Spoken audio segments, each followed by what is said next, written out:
Welcome to the Tech Egg. Don't get scrambled. Enjoy the video. You start by blocking in the castle's overall shapes. This gives proportion and perspective. Draw the horizon and main platform first, then place 3 principal volumes: central tower, side towers, and entrance. Use light strokes so you can adjust. This saves time. Once done, check symmetry by measuring across the center line and make sure tower heights relate to each other. This creates believable scale. Keep forms simple: rectangles for walls, cones for spires, cylinders for turrets. That foundation guides every following detail. Now refine the architecture. You add definitive features that read as Elsa's style. Start with battlements and arched windows, then define roof layers and pointed spires. These create vertical emphasis.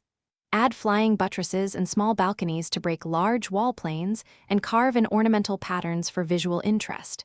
Use varied line weight: thin lines for details, thicker lines for silhouettes. Once done, lightly erase construction lines and reinforce key shapes.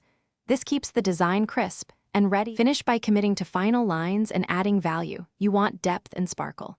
Ink or darken the strongest contours, then establish light source and apply shading accordingly. Cast shadows behind towers, soft gradients on walls. Use cool blues, pale lavenders, and white highlights to suggest ice. Once done, add small snow textures and glints. If something looks wrong, don't panic. Recheck the centerline and relative tower heights, then nudge shapes. Correcting one element often fixes the whole composition. Thanks for watching. Consider subscribing if I helped unscramble your problems.